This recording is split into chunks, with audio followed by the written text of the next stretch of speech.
Okay, and action. So I'm going to try the video again. The video is not working, so if the video causes problems, please do me a favor and let me know somehow. And I'm back. Okay, so everyone's doing well. Good to see you all. We're going to talk today. I mentioned, put it out there. We're going to talk Purim. So far, good. You can hear me. Everything okay? You can hear me. You can see everything's okay. Yeah, everything's okay. Thumbs up.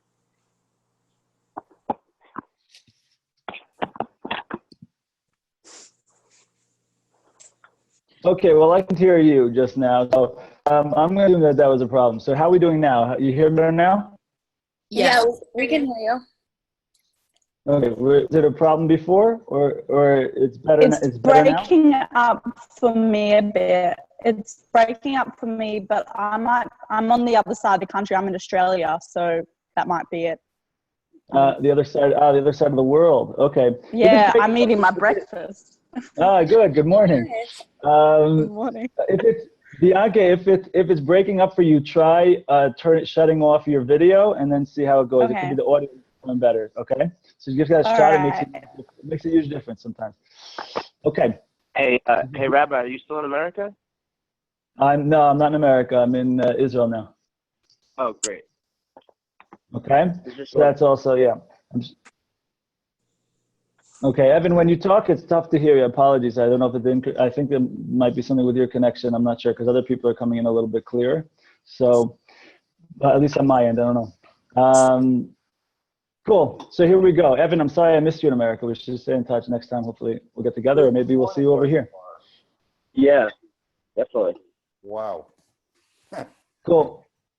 Okay, here we go. You guys are able to hear okay? Everyone's good? Yeah? Yes. Okay, good. Okay, good. So we're going to get into the Purim story here. So this is obviously, it's a good opportunity. Purim's in a week from now. Like I mentioned, some of you saw I posted something about, today was actually the yard site, what's called the anniversary of the passing of Moses was actually today. Actually, you guys, it was today. It was on Sunday. And so we're going to get it. That's going to be relevant also a little bit. This is a good time to talk about it because, of course, in a week from now is Purim. So here goes. Before we get into the Purim holiday, let's understand what the calendar is all about. Before we get into the specific holiday of Purim, let's understand the bigger idea of the calendar, the Jewish calendar.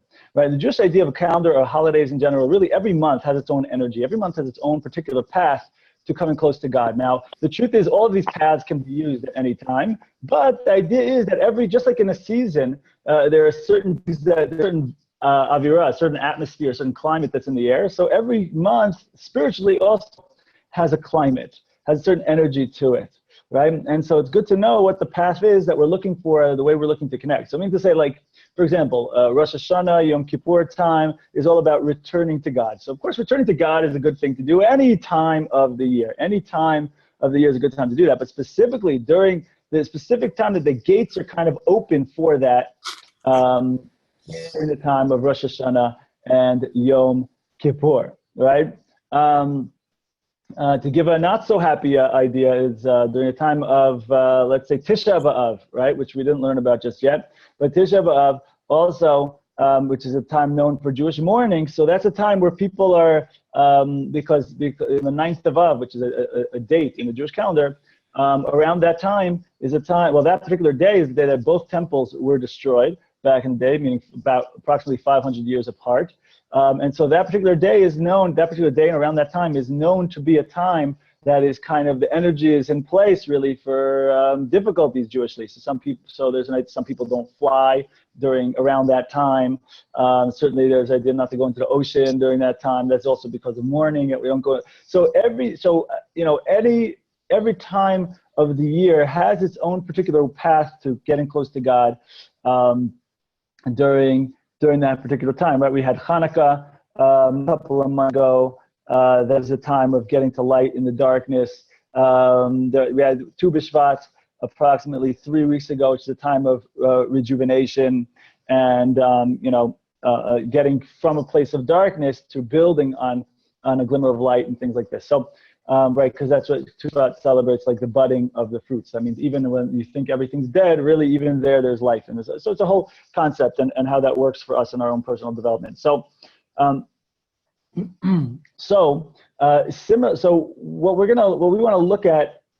And by the way, what that means is that this idea is that when we celebrate a holiday, we call it a holiday because it's actually a holy day, right? That when we're celebrating something that happened way back when, this is not a Memorial Day, right? This is not like a day we remember something that happened back then and we commemorate it, we make rituals and all these wonderful things that people like to talk about. No, that's not what we're saying. We're saying is that yes, we do have a word in Judaism for a holiday or for a Shabbat. We do say it is a zecher, which literally you could translate as a remembrance, but let's understand what we mean by that. When you remember something, when you remember an event that really actually meant something to you in your life, so it's something that was filled with emotions and it was significant. So it's not just something that happened way back when, it's something that you re-experience, right? If you could think about something that meant something to you in your life, if you think about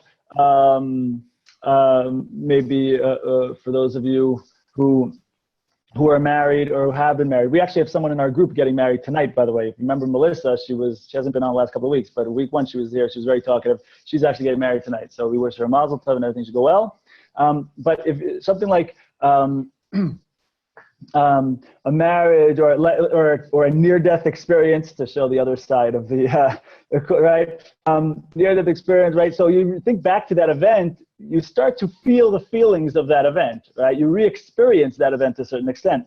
And so when we're re-experiencing a certain event, so the energy of that event is with us, right? It's not just something that happened way back when, but it's something that's with us to a certain extent right then and there, right?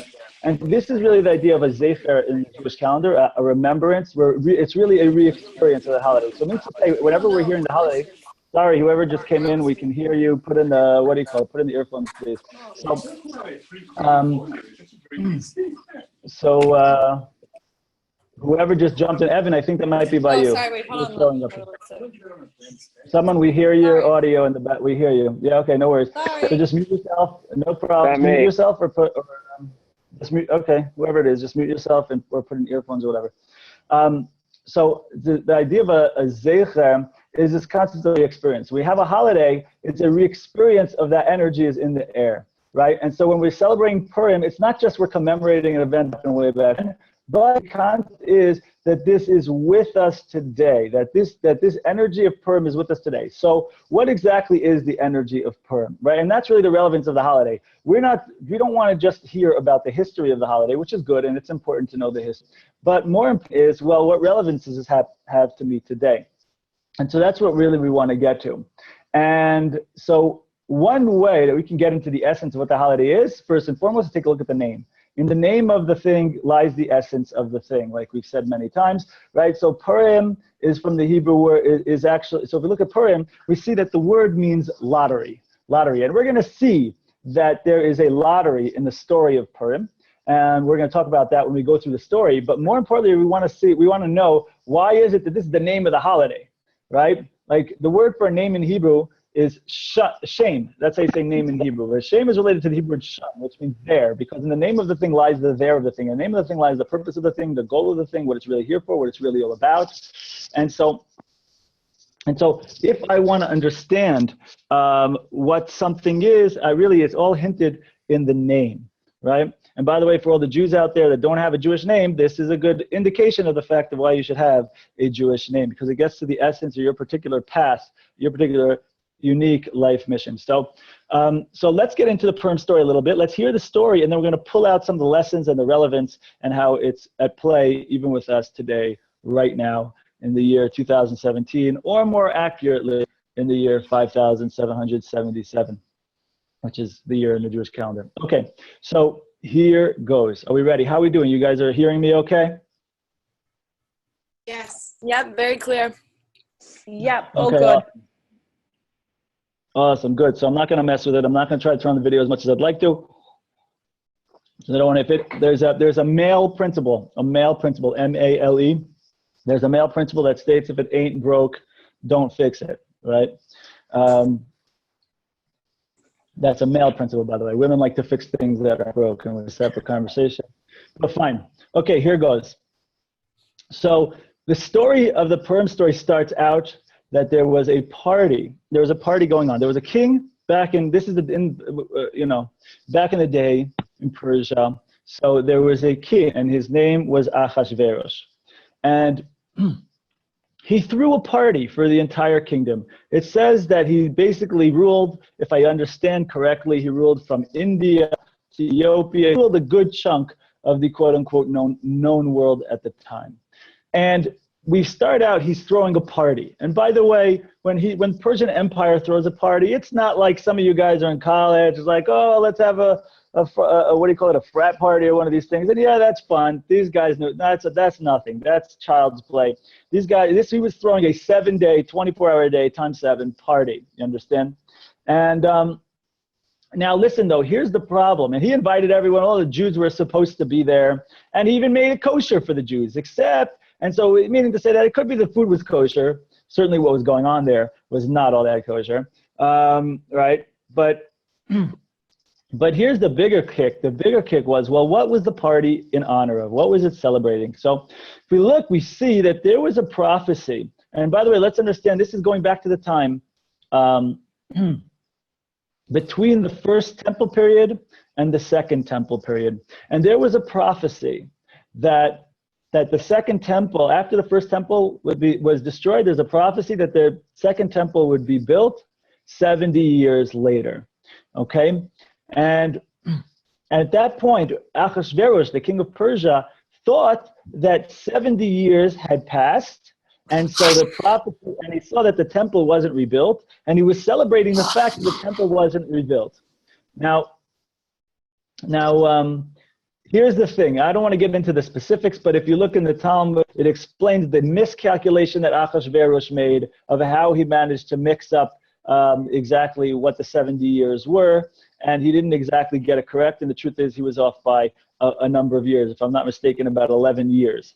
And so, but anyway, this is what he was celebrating. He was celebrating the temple being destroyed, basically, the temple laying in ruins. So some Jews, a lot of Jews were fearful, and they went to the party, or they enjoyed the party. But anyway, excuse me, this was the story, okay?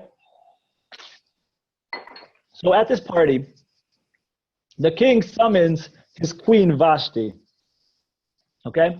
And summons Vashti that she should show up. Right? And by the way, you understand, they were having what to drink. Everyone's having a fun time, and you'll see that drinking wine is a common theme throughout the Purim story. And so he summons the queen Vashti. Queen Vashti does not want to. He wants her to come. He wants her to come and show up and put on a show. That he wants her to come without any clothes on and put on a whole show for all his buddies. Vashti does not want to show up, and don't think it's because it's she's so modest and she's so dignified and she's so refined and wonderful. Actually, the Talmud explains that really there were a couple of issues that Vashti was having. Firstly, she had a breakout of what's called para'at, spiritual leprosy. Cindy, I think we have noise coming from your end, so if you could just mute your end or put in some earphones, that would be awesome. We're super happy you're here. Thank you. And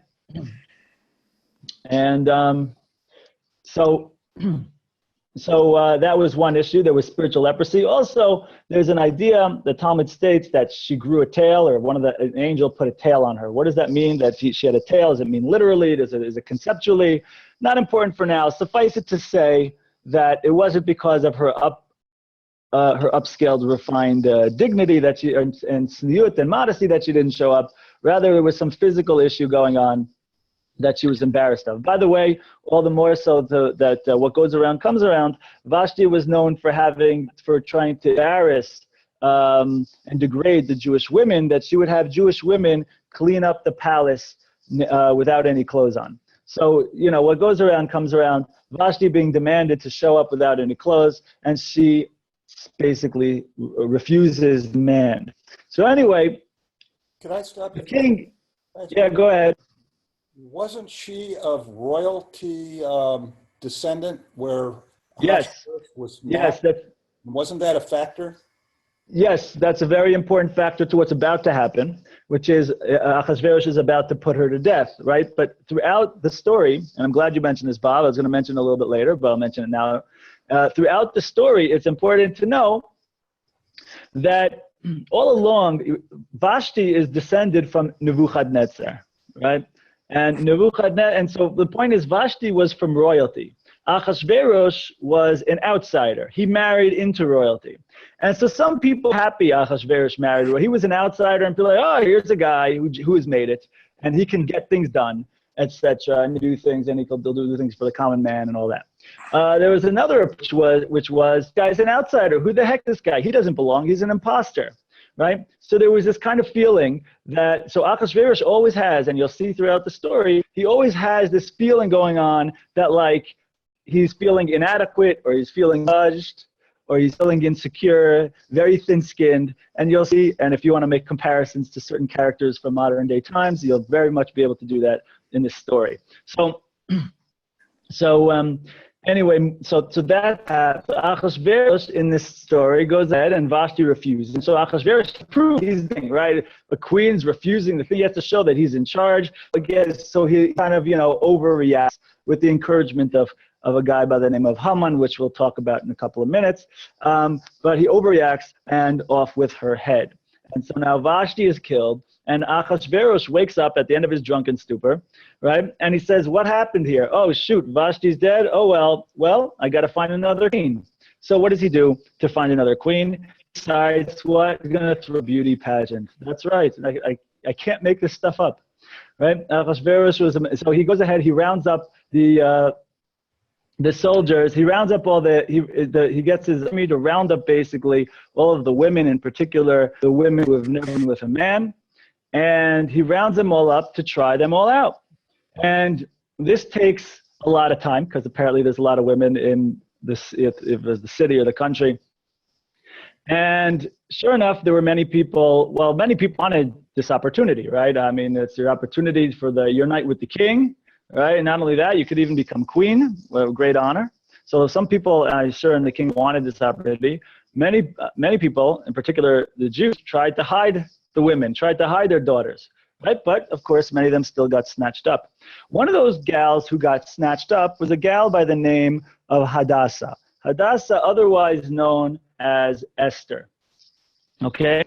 And she has snatched up, and so Verosh during this time period. So what would happen? These women who were snatched up would be like, properly prepared with all sorts of fragrances and skin products and all this other stuff, and they'd try to put on their best performance for their night with the king. Unlike that, Esther went ahead and she basically, she didn't put on any of these fragrances or skin products or anything, and she's a king.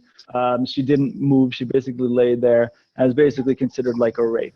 And so anyway, Achashverosh becomes very fond of Esther and chooses Esther to be the one to be the queen.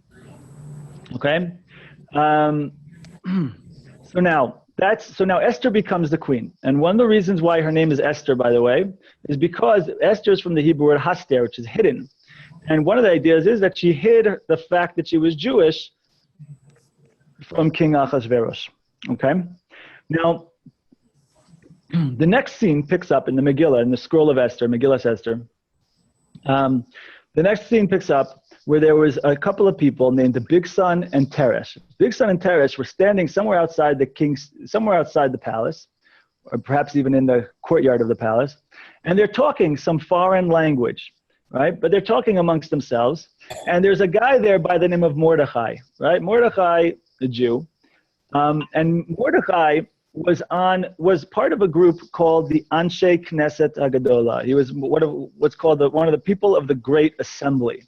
And basically, this is like, if you wanted to be part of this top Jewish group, or the Sanhedrin, right, top Jewish court, you needed to be able to hear cases from all around the globe, right? Meaning, it's like what the Sanhedrin, the Jewish court, was back in the day, certainly during times of temple times, was that essentially it was the international court in many ways.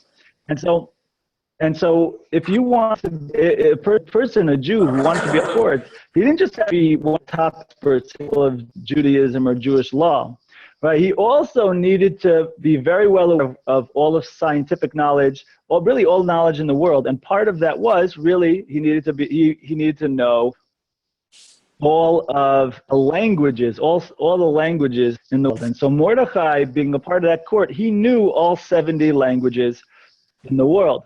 And so Mordechai overheard Bigsan and Teresh talking, and he realized they're plotting on poisoning the king. They're plotting to kill the king.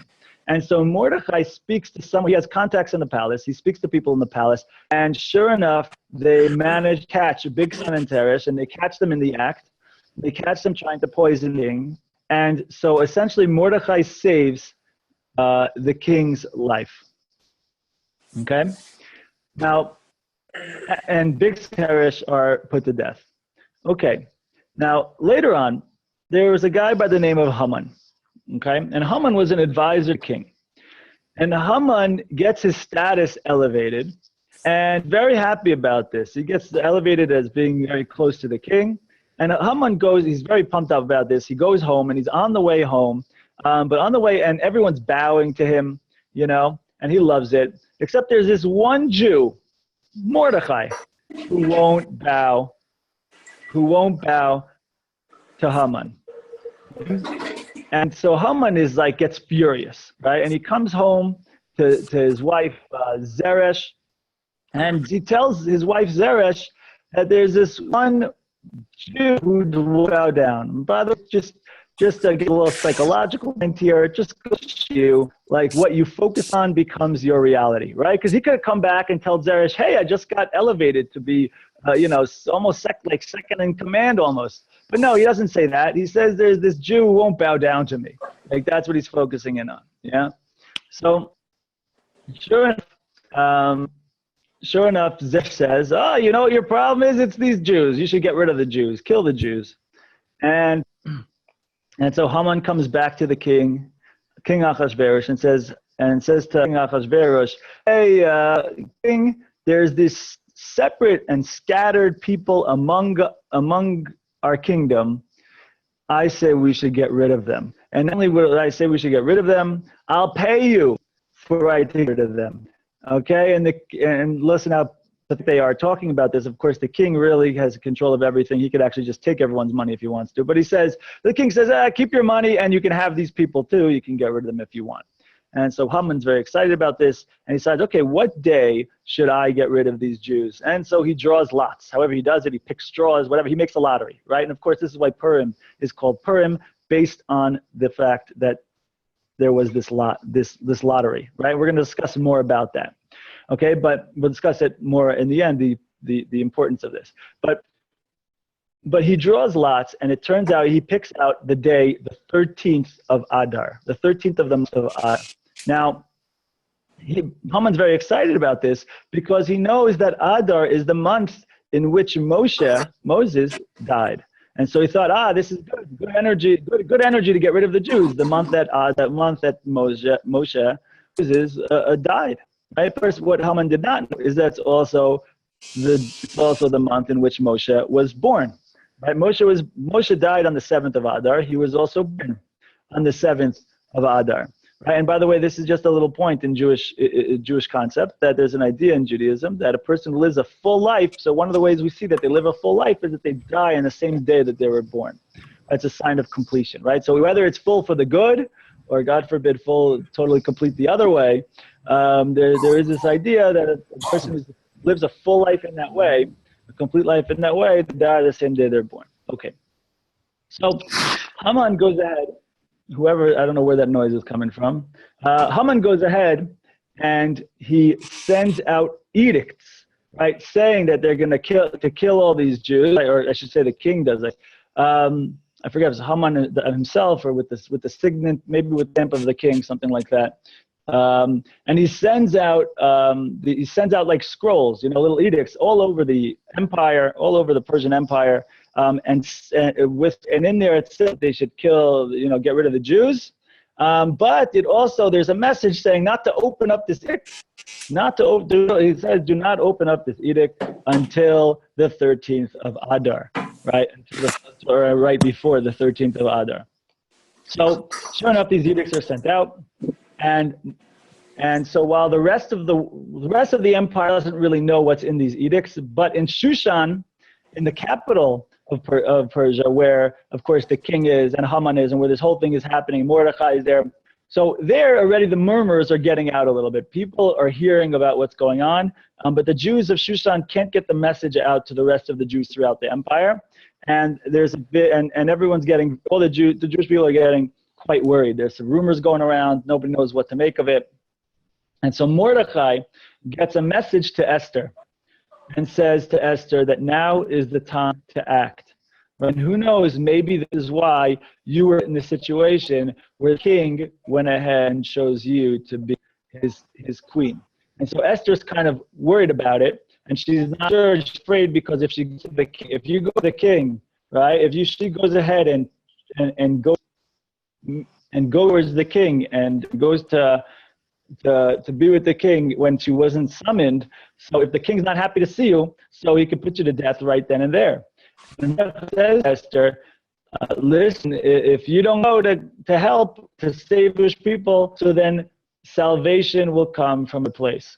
And so that's an important, by the way, Jewish philosophical idea, that we have a role to play here in this world. And it's important to go ahead and to, make sure we take up our role to play. So anyway, Esther says, okay, so listen, you want me to go to the king? I'll go to the king. You gather together the Jews and fast for 3 days and fast and pray for 3 days. And then, on the third day, I'll go to the king to try to, intercede and to stop this decree. And so Mordechai agrees, and sure enough, they go ahead and they do this. By the way, this is based on this. We have a fast day the day before Purim. It's this Thursday. Actually, this year it's actually kind of separate, because since it falls down, Purim really, whatever. We won't go into the specifics. This year that fast day is observed during the daytime of Thursday. So it's basically from dawn till nighttime, till the beginning of the nighttime on Thursday. Okay, so Esther invites. So Esther goes ahead and goes into Achashverosh, the king. But remember, the king is very fond of Esther. So the king goes ahead and the king Achashverosh receives Esther, and Esther invites King Achashverosh and Haman to a private party. Now, Haman is very happy, because after all, Haman is now, again, being kind of elevated, right? Here you have king and the queen and him, right? Amazing. Haman's pumped up. Achashverosh, how's Achashverosh feeling about this, right? Not so great. He kind of feels so-so. He's happy he's invited by his queen, who he loves, to a party. But then it's like, what's this other Haman guy doing there? He kind of like a third wheel. So that's kind of insulting a little bit, right? That's one heck of a third wheel. And so again, Achashverosh already is feeling inadequate all along, right? So Achashverosh, he's okay. He's like, all right, let's see what develops from all of this, right? So Haman's very excited. He's all pumped up. And he goes home. He wants to tell his family about how he's going to a private party with king and the queen. On the way home, though, guess what happens? There's Mordechai, Jew, and everyone else is bowing. Freaking Mordechai won't bow. So Haman gets him, and he tells his wife, Zeresh, again, his family again, what happened. He tells them, though, that this guy Mordechai won't bow. And Zeresh says, listen, just hang Mordechai already. Right? And someone orders that gallows should be built to hang Mordechai. Right? Okay, so the party is supposed to be the next day. Everyone, I guess, for the night goes to sleep. Now, here's what happens, though. Middle of the night, the king's a tough time sleeping. Achashverosh has a tough time sleeping. And so when he wakes up in the middle of the night, and he calls over one of his aides, one of his servants, and he says, listen, let's read from my chronicles. Let's read some of the things that happened to me over my time as being a leader of this wonderful nation. And so they crack open the book on a quote unquote on a random page. We'll see it wasn't random at all. They crack open the book at a random page, and he reads about the story about these two people, Bigsan and Teresh, that plotted to kill the king, plotted to kill Achashverosh, and how Mordechai, the Jew, saved the life of the king. So the king, Achashverosh, he says, hold on a second, whatever happened, what do we ever do to thank this Jew, Mordechai? Well, like, what do we do to help to say thank you? Do we give him anything? Like, what happened? And the servants say, no, he never got anything for this. And so, okay, king's like, all right, so we're going to do something for him. The following morning, Haman, remember, what did Haman want to do? Haman just built gallows because he wanted to kill Mordechai. And so Haman, the following morning, comes to the king, and he's looking for permission to hang Mordechai.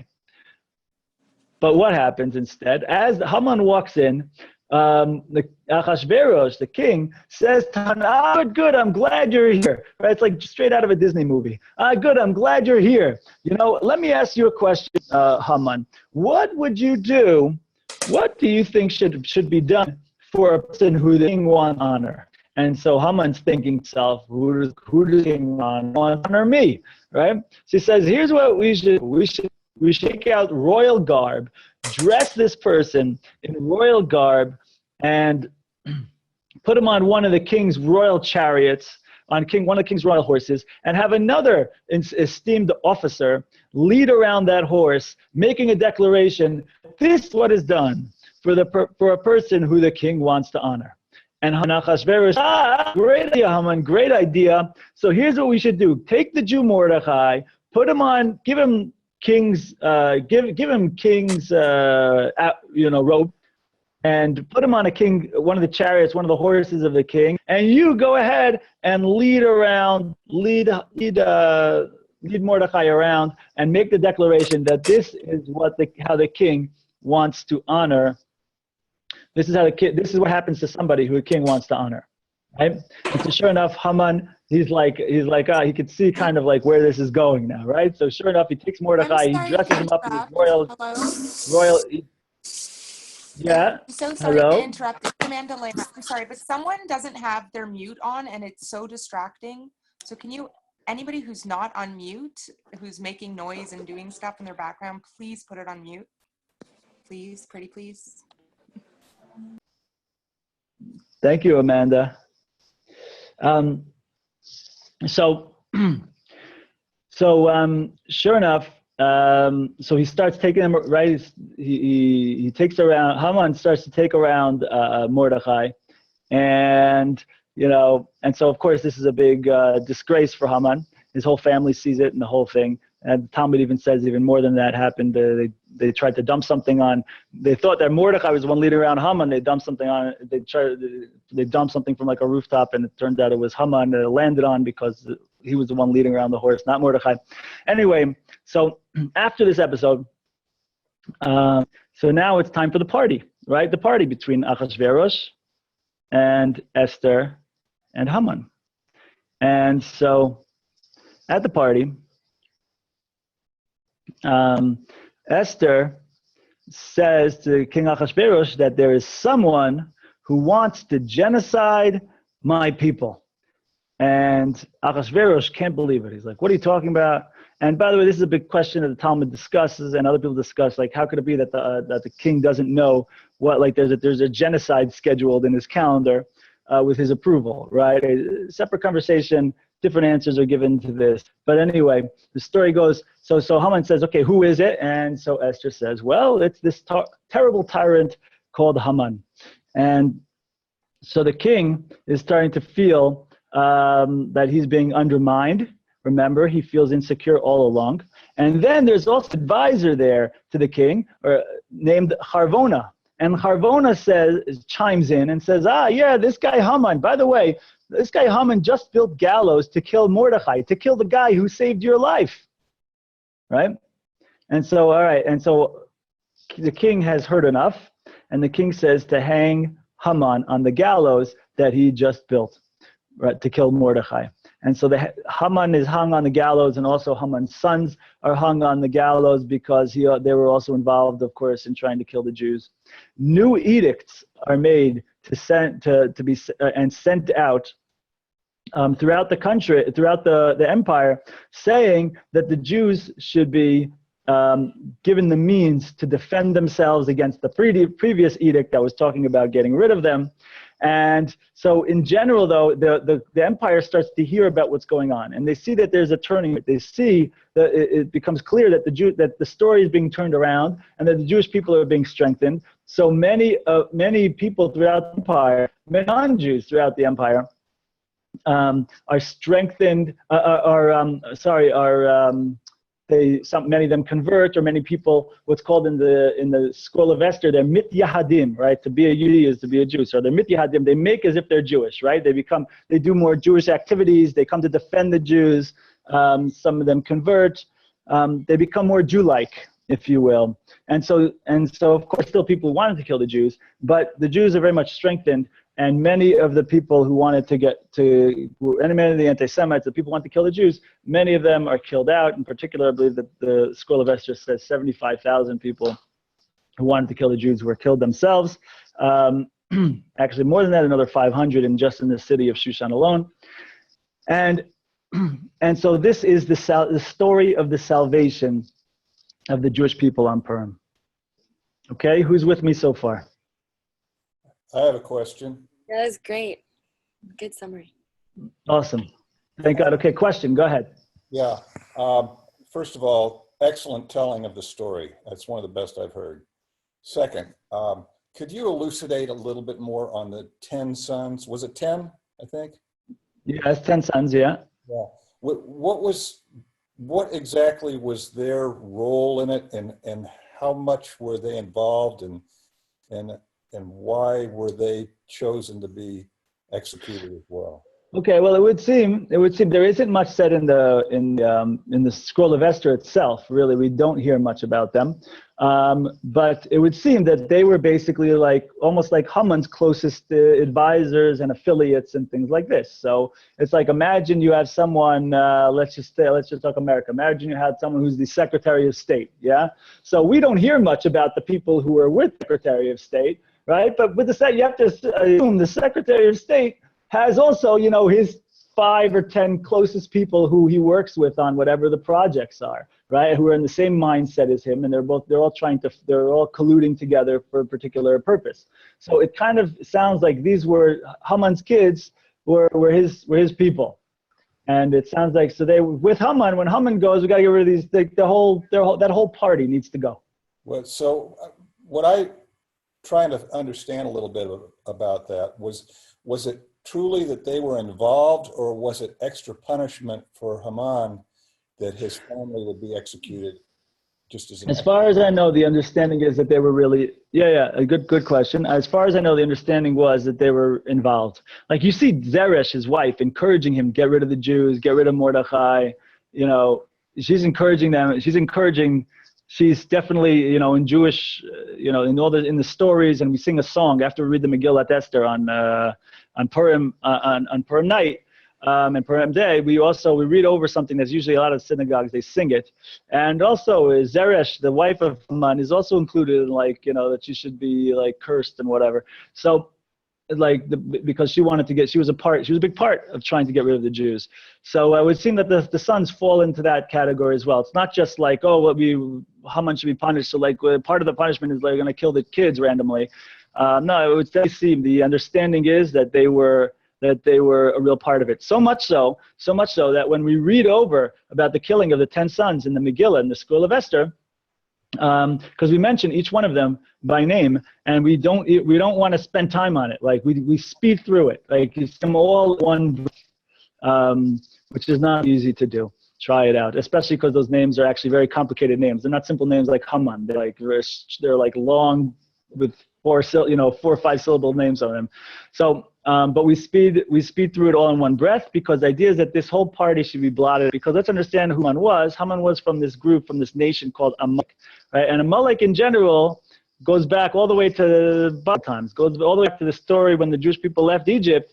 So there was one group that had the chutzpah to mess with the Jewish people in the desert, right? After, could you imagine, after the Jewish people, they get taken out of Egypt, they see the 10 plagues, the splitting of the sea, the Jewish people get the Torah, the whole world knows about these things, right? And then there's still, and so the whole world is like the Jewish people, it's like they were on fire, like nobody wanted to touch them, right? And then this group called Amalek comes along and messes with the Jews, even after all of that. Right. So despite the fact that Amalek was decimated in war with the Jewish people back then in the desert, still they brought a little of doubt into the world that like the rest of the world's like, someone who still will mess with these people. Like they're not, maybe they're not invincible. Maybe they're not really the cat's pajamas. So so this is the people Amalek, the Jewish people, they're like the anti-Jew, if you will. And there you go. You have someone posting on the chat over there some additional ideas. Thank you, Asher. So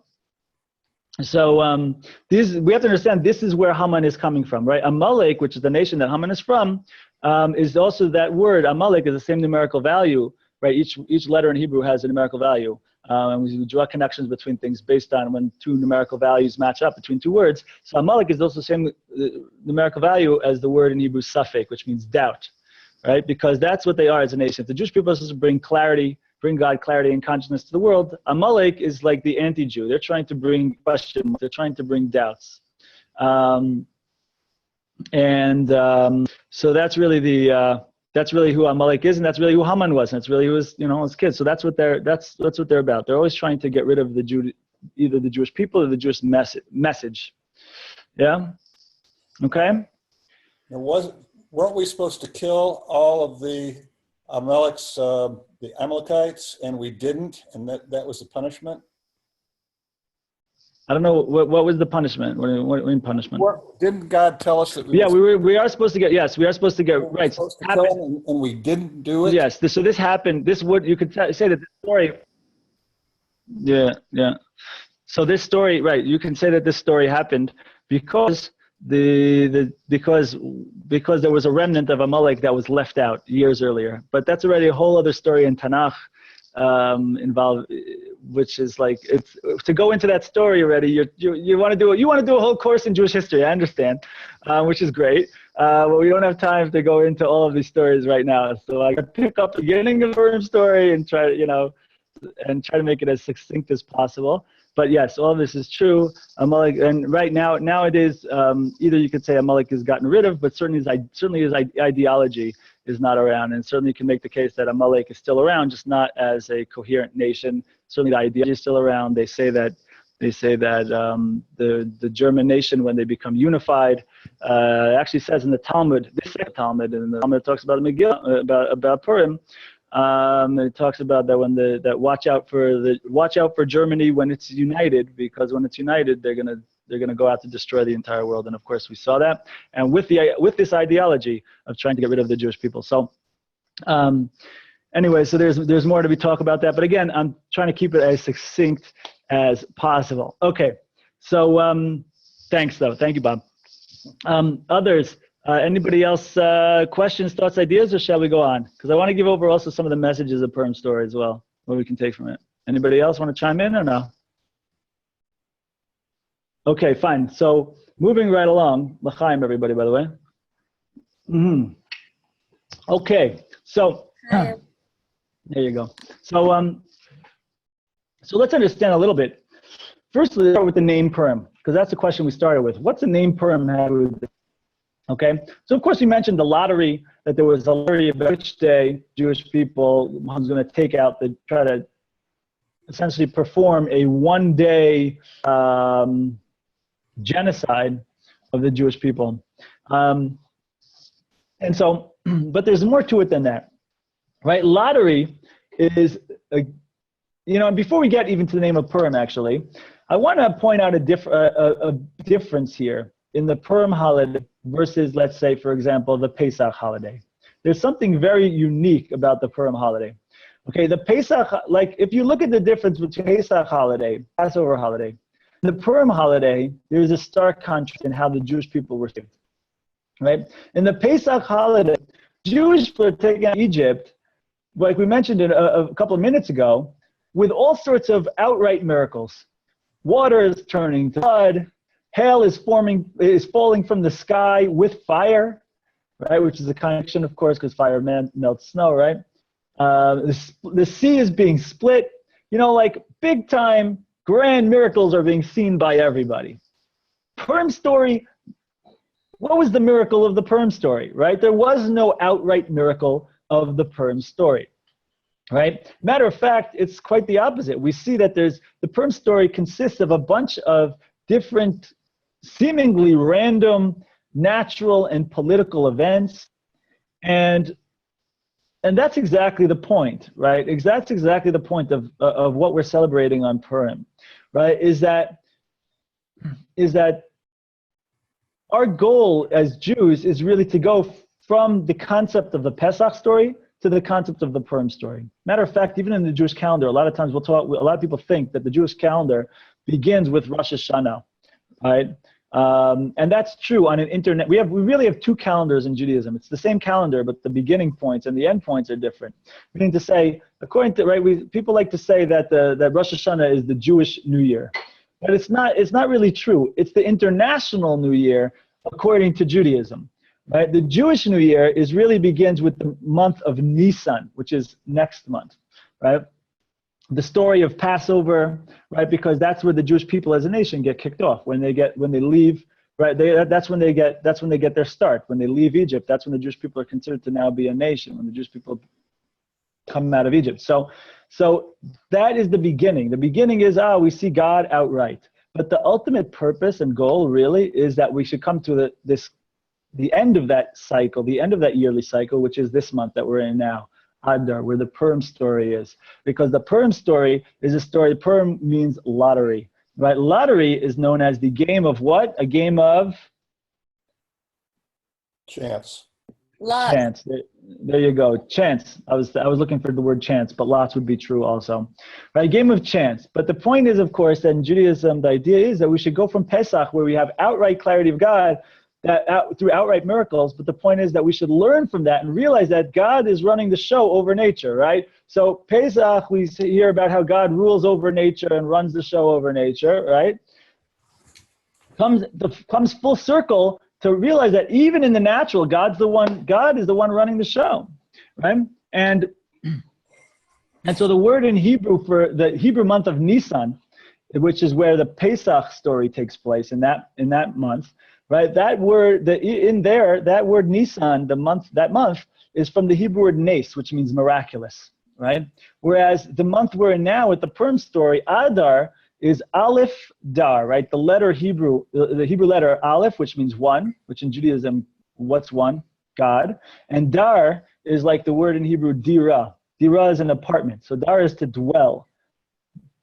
And the point is that Aleph Dar, that even here in the natural, even there, the Aleph is dwelling. Even there, the oneness of Hashem is there. The oneness of God is there.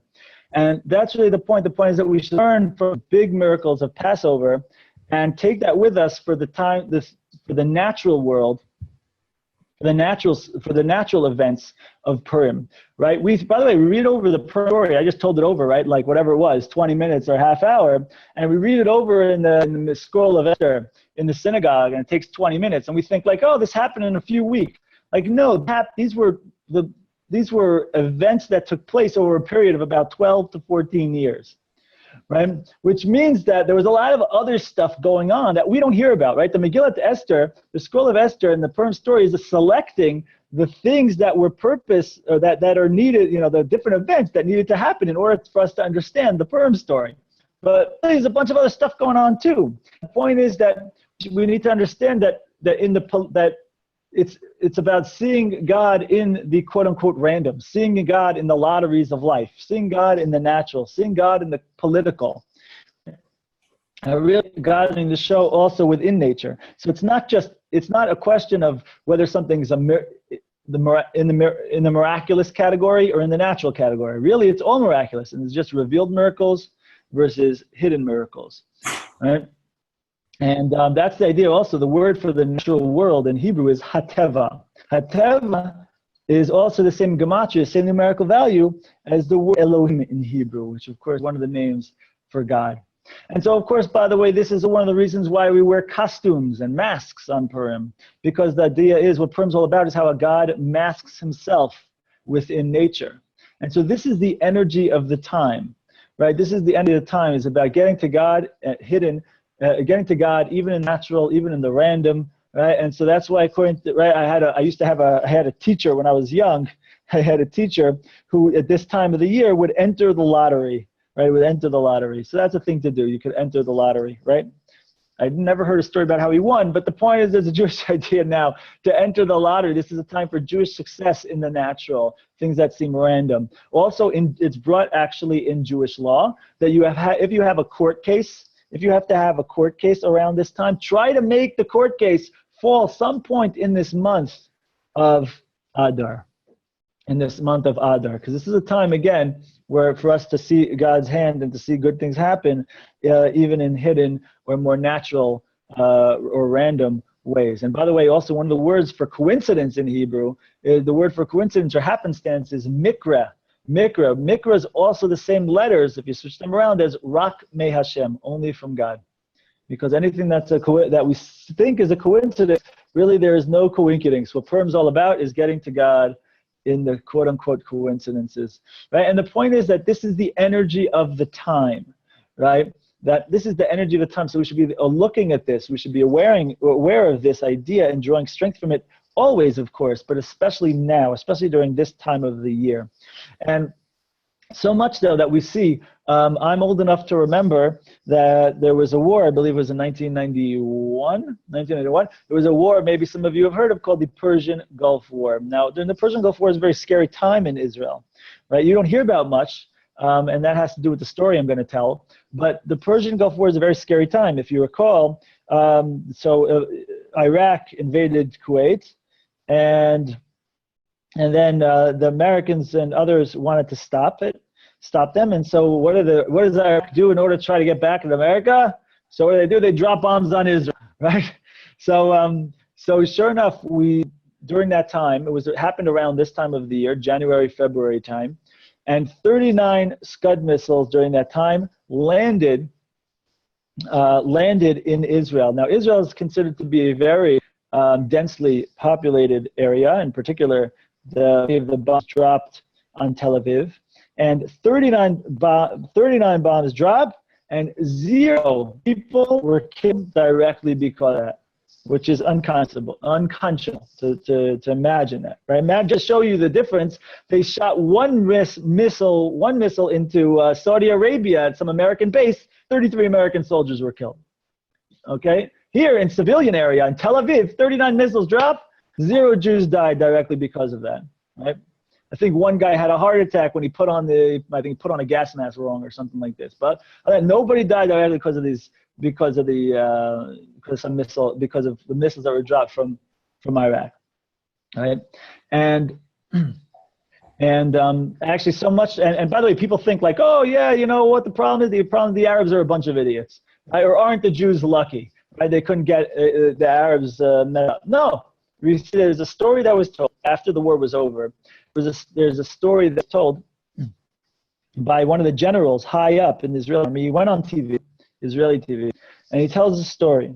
And he says, the story goes like this, that he said, like exactly what we're saying now. People think, oh, the Arabs are idiots, they can't hit a target, they can't do anything. No, that's not what happened. He says that, remember, it was in the middle of the winter months, right? January, February. And there in Tel Aviv, there was a malfunctioning, one of the main gas lines in Tel Aviv, and that this gas line goes into all of the houses and all of the buildings in Tel Aviv. And he says that they needed to shut it off for a few days in order to do repairs. So they shut it off, and within those 3 days, a missile from Iraq landed straight on this gas line. And he says, had this gas line been on, in his words, Kol Tel Aviv or Leba'esh. All of Tel Aviv would have went up in fire right then and there just from that missile. And so it's not, they knew exactly what they were doing.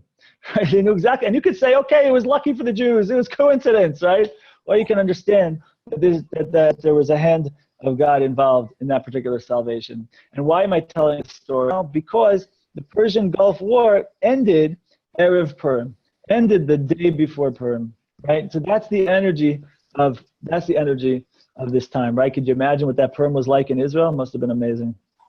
And so this is really the Jewish idea. The Jewish idea is to reveal godliness, reveal clarity, even here in the world where God is not all that clear, even here in a world where it seems like things are natural, to reveal God's hand in that, right? That's the Jewish people as a nation, to be a light unto the nations, to reveal God where God is not necessarily all that much seen. And so even in the world of natural, even in the world of the politics and politicians, that really doesn't matter. Everyone wants to talk about all these politicians. Is this person good for the Jews? Are they not good for the Jews?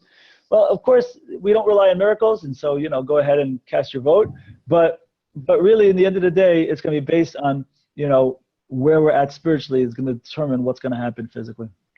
And so that's one of the messages, right? To understand that God's the one running the show in the politics and in the supposed randomness and the lotteries and coincidences of life. None of that really exists on a deeper level. And so, what are some of the mitzvot and some of the unique things that we do on this day of Purim? So one of the main things that we know about, we spoke about getting dressed up. We spoke about the concept of fasting before Purim, the day before Purim. And this year it falls out on Thursday to fast, because we don't fast on Shabbat or Friday in this particular case. And so the fast is kicked over to Thursday. And so the mishloach, one of the things we do also is called mishloach manot, right? We send gift packages to other Jews. And one of the ideas is, the way it's supposed to be basically, is supposed to send two different things to, the bottom line way to fulfill this mitzvah is to send two different types of food to one person, right? Meaning to say, we have different brachot, different blessings we make on different things. So find two different, things that are two different blessings, right? A fruit and a vegetable would be fine, or something that, is more like a cracker or a wafer or pasta or something like that. And even some other candy or something would be totally fine, right? Ideally something that you don't need to cook or heat up, something that you can just eat right off, right how it is. And so the reason why we send these packages to another Jew, and you can send it to as many Jews as you want, but in particular to at least send to one, is because we see that one of the things that Haman says in order to get the approval to kill the Jews, one of the things he says to Ahasuerus, the king, is that there's a people among us that are scattered and separate. So what does it mean, scattered and separate? So separate. So on the one hand, they're geographically scattered, but also in their hearts, they're separate. They're not united. And so we see that the fixing of this was that Esther, when she's going to go pray for the Jewish people, she says to Mordechai, gather the Jews together and pray. It doesn't just say go pray and fast, but also gather the Jews together, meaning to say there needs to be this unity. And so one of the ideas of giving the gifts is because it brings unity. And so there are different opinions. According to this, there are some people who say that it's best to give gifts, some of your mishloach manot, to give it to someone who you're not necessarily friends with, right? Maybe even someone that you have some issue with in the past, or maybe someone who you just have nothing to do with. So there is that opinion. There's actually another opinion which says, no, you should give it to someone who you're friends with, strengthen relationship with people who you already have an association with. So there's those different sides, and either one is good. Feel free to do both. Another idea is that there's something called matanot levyonim. They're supposed to give gifts to poor people. Also, why? Because one idea is this also brings unity. Another idea is this also brings joy. And so much so is there's this idea to give money to poor people, that there's an idea that on the Purim day, if someone, on Purim night or day, if somebody asks you for money, you're not supposed to turn them away, right? Which normally in Judaism, if someone asks you for money, you can inspect it. You can look, who is this person? Are they really poor? Do they really need the money? Some people even claim that you're supposed to and somewhat obligated to go ahead and look into the person and see if they are considered to be a quote-unquote legit person in need of the money. But not on Purim. On Purim, you go ahead and you're supposed to give at least something to anyone who comes up to you and asks, right? Which, by the way, if you live in a more of a Jewish neighborhood, it's very dangerous to walk outside because all the kids in the Jewish schools have heard about this rule. And you might get a little kids coming up to you just randomly asking you for money. So make sure you go outside with a nice bag filled with little coins and stuff, okay? Awesome. Now, also, so that's actually one idea of money to the poor. In addition to that, there is another idea called matanot le'avionim, which actually means gifts for the poor. And that is that there is an idea that you're supposed to give a meal's worth of money to someone else who needs, right? Because, we're going to have a meal, and there's a Purim meal that we have during Purim day. And so in order to help them, to make sure that everyone has a meal, so that's also what the Mishloach Manot are for when you're giving those gift packages. But also that there should be that to make sure that everyone's able to have that. So there's an idea to give that a meal's worth of money to a poor person. So what's a meal's worth of money, right? So really, very simply, it could mean, it means under $10, usually under $10. What does it cost to have, I don't know, to make a salad and have a piece of chicken or something, I don't know. And a roll. So it's generally in Israel, this is considered to be about 25 shekel. In America, probably it's a little more, probably more like $10, something like that, $8 maybe. But anyway, but for this, you really do have to find someone who really is in need of the money.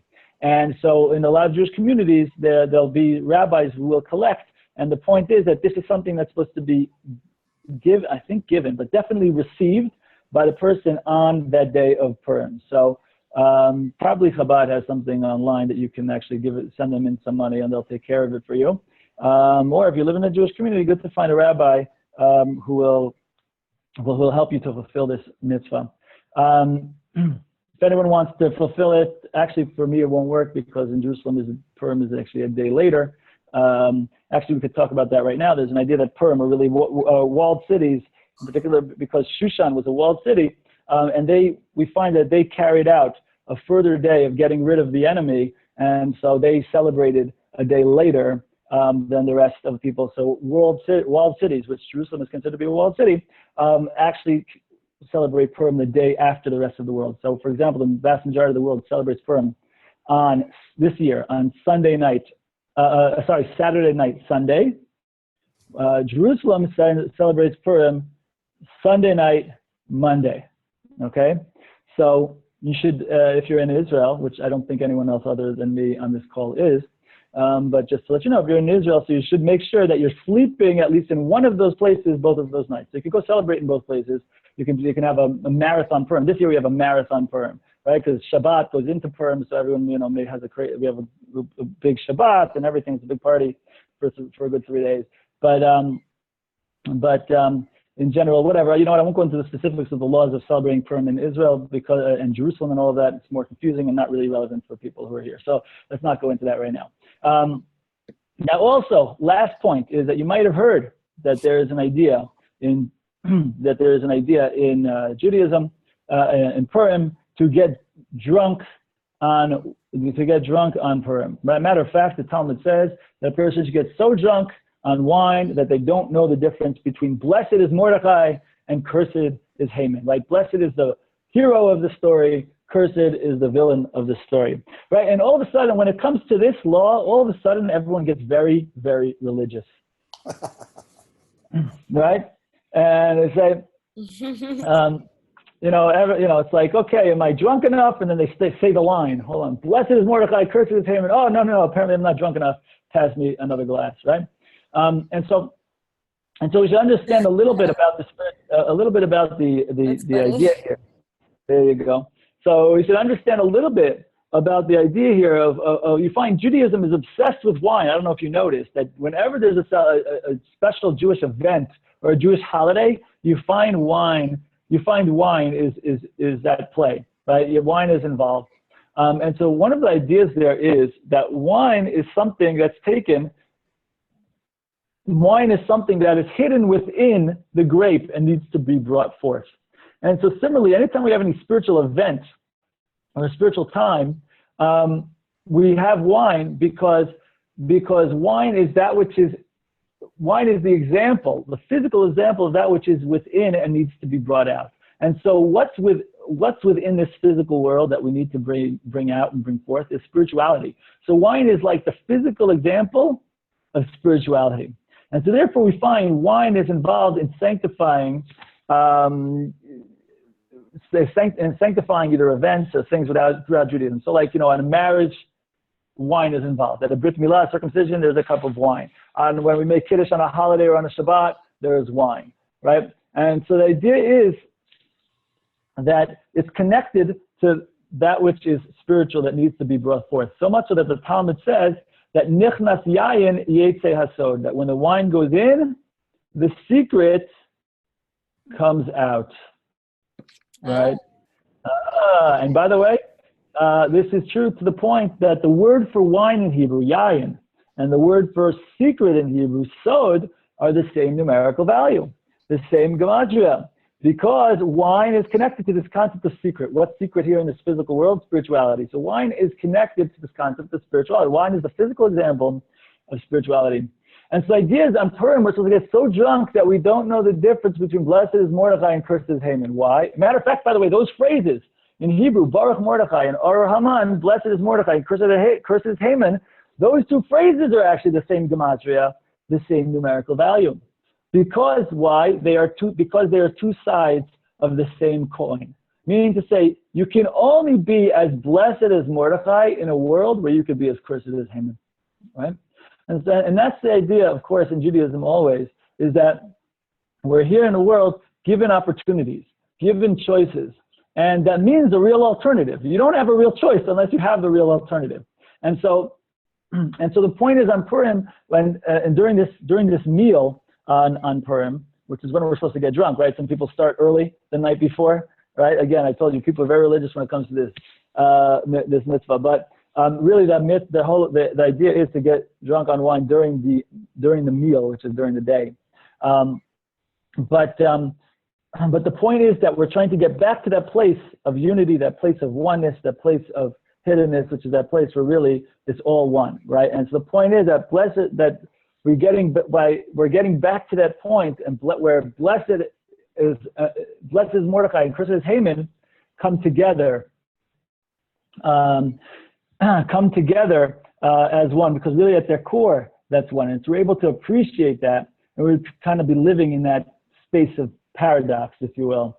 And that's the place we need to, when we look at life from that spot, we're able to take things as they come and be able to, not panic about things, and be able to know that God's running the show no matter what. God's running the show even in the natural. God's running the show no matter what's going on. And that's the Purim story, my friends. Okay, so questions, thoughts, ideas. What say you guys?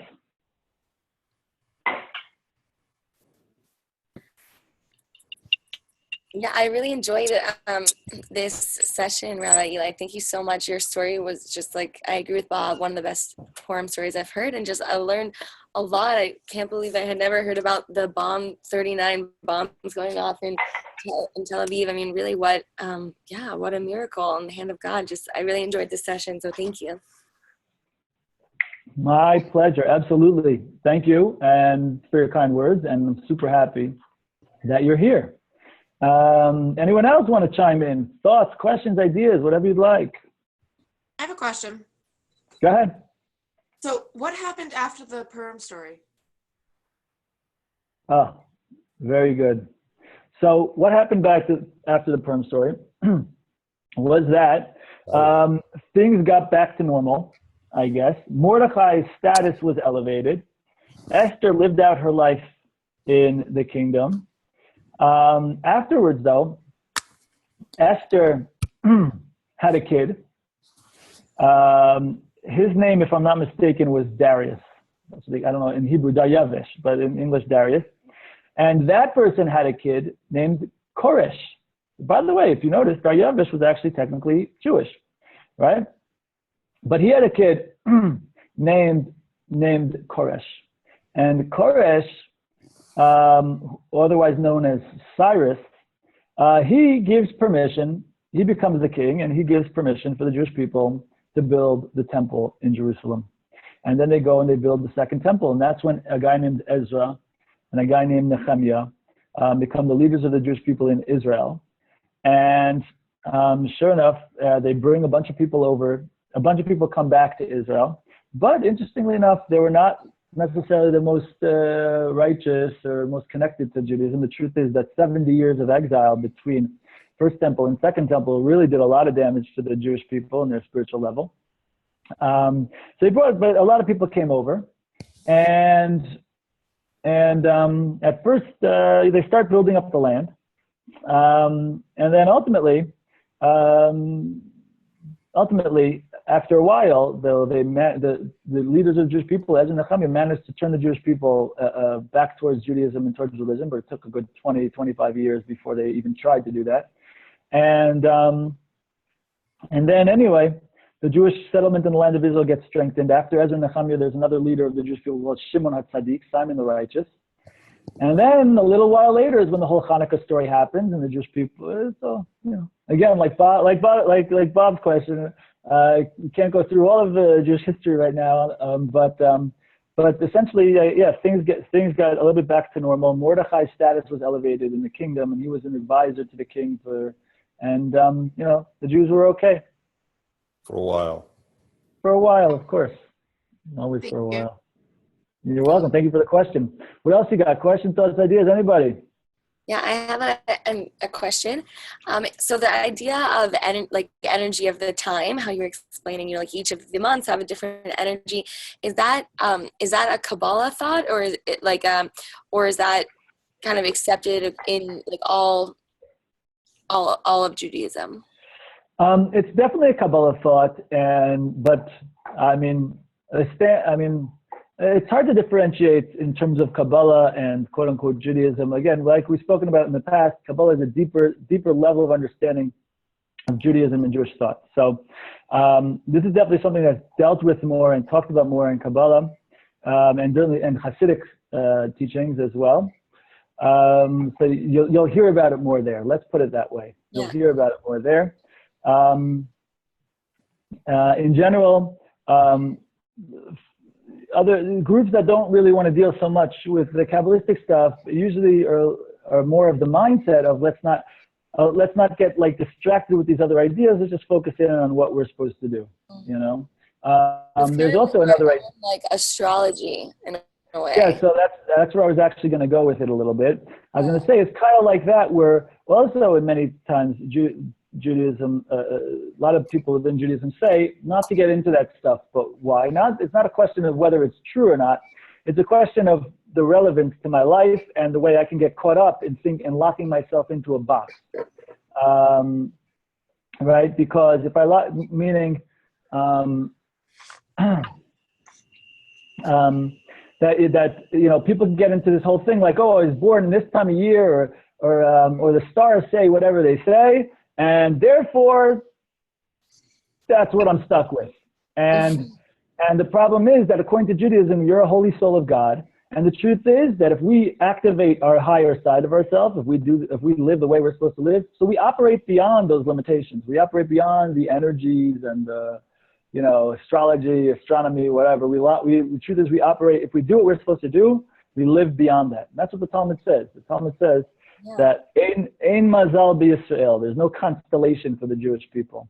Meaning to say we live beyond that. But there's another opinion that says there is a constellation. There is yesh mazal b'Yisrael. There is a constellation of Jewish people. How do you resolve this difference of opinion? It's very simple. When the Jewish people are doing what they're supposed to be doing, they're living beyond it. But if not, if you don't live to your higher self, so then you're operating under it. So that's why they say, you know, a lot of times people will say like, okay, no point, don't bother getting involved in this stuff. It's just going to mess with your head. Just you live the way you're supposed to live, and all will be good, God willing. Yeah. Cool. Are there any correlations that you know of like the traditional astrology and this kind of Jewish astrology that we're discussing, like, you know, in relation to like our stories and what have happened through like Purim, for example? I would just be curious to see like what, I don't even know what the like astrology, what we're in right now, but I'm going to look it up after this and see, you know, like if it has any correlation to what. There is. I'll post some stuff, God willing, in the Facebook, in our Facebook group about it. Okay. Yeah. There's definitely correlations between the astrological signs and the Jewish months, and Cool. Sure. Okay. What else we got, my friends? Aren't the astrological signs Greek? So we do say that there's something to them. We do say that there's something to them. They didn't just make them up. There's something to them. We're going to say that they have everything there is to say on it. Definitely not. But we definitely say that there's something to these. There's something to these ideas. The concept of I'm born in a Libra. Like there's certain personality traits that tend to go with a Libra, right? I'm a Libra too. May I say something about that? So you also see both sides of an argument and can make a decision? Okay. Yeah. So, May I also say something about that though? You may.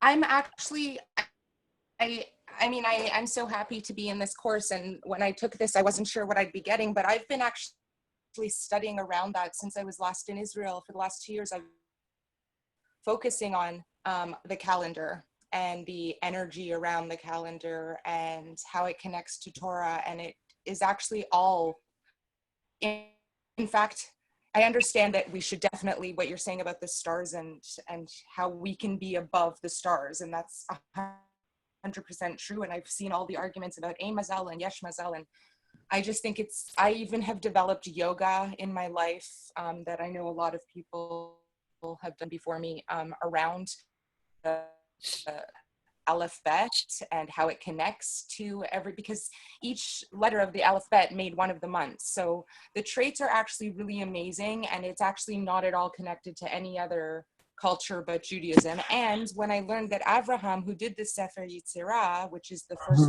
one of the first books of Kabbalah, Avraham was known and famed for being the most famous astrologer of our time, and the study of the stars is really significant. And even though we are above, and it's amazing and so important for us to know that as we move through life, I think that, I would love to learn more, and I've learned a lot, and I'm not going to share my links unless someone's interested. I was just going to ask if you would share your link. I have I've learned a lot of stuff online from some really great sources. So yeah, you should share them. Okay.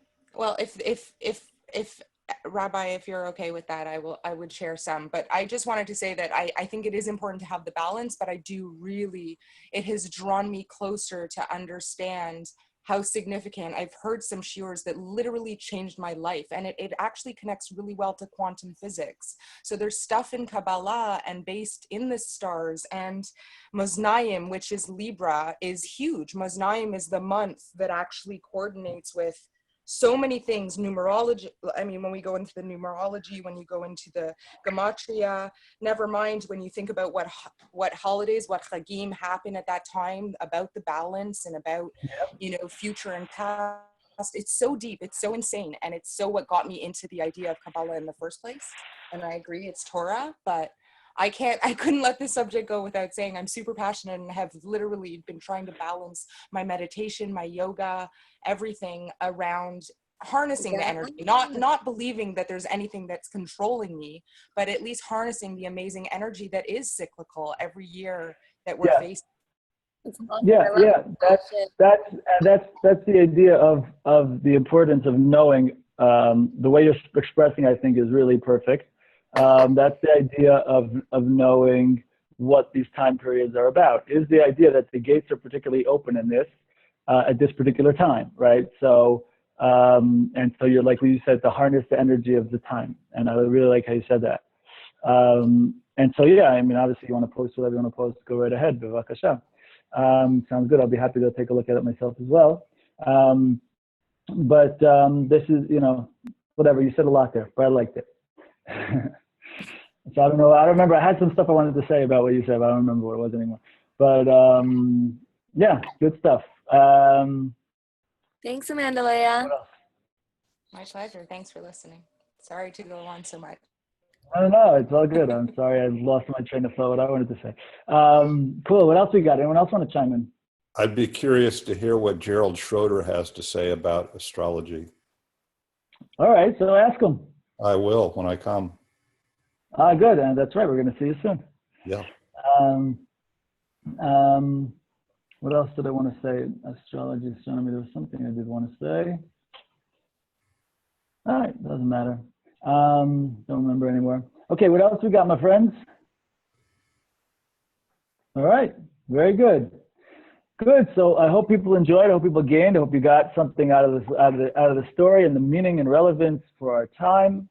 And I apologize again for not getting into the Facebook group throughout the week. It was a little bit of a not so normal week. Usually I'm pretty busy, but in this particular week I was like traveling back, whatever, throughout the U.S. and then back to Israel. So I really unfortunately didn't really get a chance to sit down with it and really focus on what I want to put in there and whatever. But God willing, I will put more stuff in there, and also we'll see more from Amanda Leah and anyone else who wants to post in there. Really go ahead, also feel free to take initiative there, and that'll get, anyone wants to, feel free to kick things off. That will, I'm sure once some people start posting, more people will post, and it'll be good, God willing. And yeah, so have yourselves a great Purim. God willing, next week is Purim, so we're not going to be on next week. It'll be Purim for me at least during this time. So let's just stay in touch, and hopefully we'll pick it up the following week. And as always, the line is always open over here. If you ever want to be in touch or you want to communicate, don't be shy. If you have any questions about Purim, also don't be shy. Just reach out, send me a Facebook message or an email or whatever, or WhatsApp or whatever it is. And I'm happy to help you in any way I can, or any questions I can. Okay? Look forward to seeing you soon. Yeah, Sounds awesome. good. Me too. Happy Purim, everyone. All right, have fun. Drink a lot of wine. Yeah, drink a lot of wine, everybody. Fine. Bye. Thank you. Be well. Bye. Good to see you.